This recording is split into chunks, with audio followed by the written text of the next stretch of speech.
You ever listen to something and wonder, how did they get it to sound so professional? Well, it's not some kind of dark magic, and it's not even about having the most expensive microphone. In this explainer, we're going to show you the simple visual tricks that can take your audio from just okay to absolutely amazing. Oh man, we've all been there, right? You hit record, you feeling it, you say your piece, and then you listen back. And it's just a mess. It's hissy, it's crackly, maybe it's echoing all over the place. It's so frustrating. But what if I told you the solution wasn't about listening harder, but about looking closer? And this, right here, is the big secret. This is the game changer. Learning to see sound is, without a doubt, the most powerful skill you can have as an editor. Seriously, it's like getting audio X-ray vision. You can spot the problems and fix them before you even press play. Okay, so before we get into the how, let's quickly define the what. What are we even aiming for? What's the real difference between audio that sounds great and audio that, well, doesn't?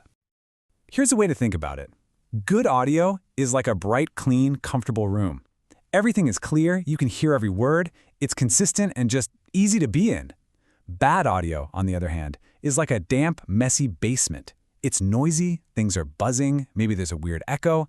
Our job is to clean up that basement. So, how do we get this audio X-ray vision I was talking about? Well, it all comes down to one single, incredibly powerful tool that you've probably seen a million times. The waveform. This right here is the heartbeat of your audio. It is a visual map of every single sound. Once you learn to read this, you unlock the language of professional audio. It's everything. And reading it is actually pretty intuitive. Think of it like a little mountain range. The really tall, spiky peaks, those are your loud moments, a laugh, a shout, a clap. The smaller hills, those are the softer parts, maybe a whisper. And that flat line, the plains, that's pure golden silence.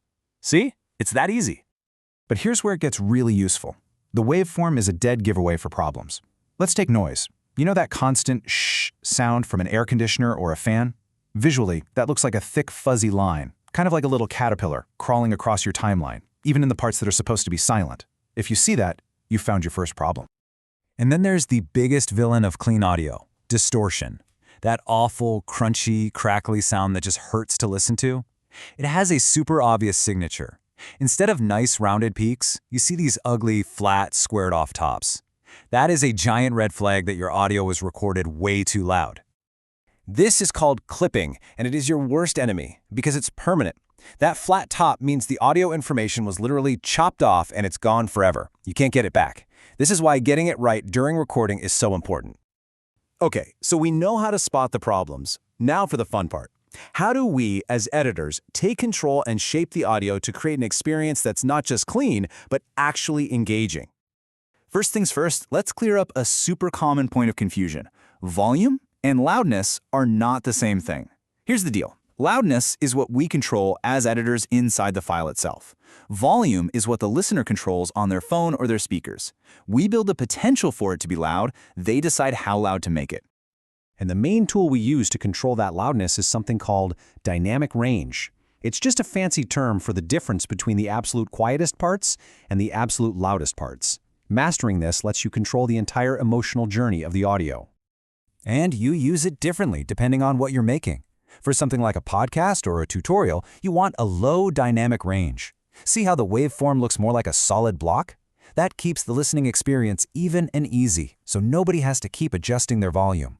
But for movies or dramatic music, you want a huge dynamic range with massive peaks and quiet valleys. That's what creates drama and excitement. All right, let's get into the technical stuff for a minute. But don't worry, I promise this is not going to be complicated. You just need to know a few simple rules to make sure you're starting and finishing with the best possible quality. So you really only need to know about these 3 file formats. WAV is the big one. It's your master file, full quality, uncompressed. This is what you work with. MP3 and AAC are the compressed versions. They're much smaller, which is great for sharing on YouTube or sending in an email, but they sacrifice some quality to get there. And that brings us to the #1 most important golden rule of audio editing. Please, burn this into your brain. Always edit with your full quality WAV file. Only save it as an MP3 or AAC when you are completely finished. Every time you save a compressed file, it's like making a photocopy of a photocopy. It gets a little bit worse each time. So what settings should you actually use when you hit record? Super simple.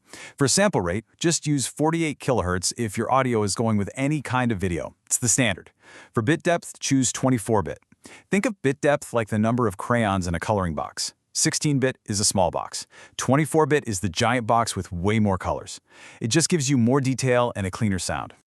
So let's put it all together. Your new professional workflow is this simple. Step 1. Record in 24-bit 48 kHz as a WAV file. Step 2. Do all your editing on that WAV file. Step 3. When you're totally done, export your final masterpiece as an MP3 or AAC. That's it. That's the secret sauce. And there you have it. The power is officially in your hands. You no longer have to guess what's wrong with your audio. You can literally see it. You can shape it, you can clean it, and you can use it to tell your story with so much more impact. So the only question left is, what are you going to create?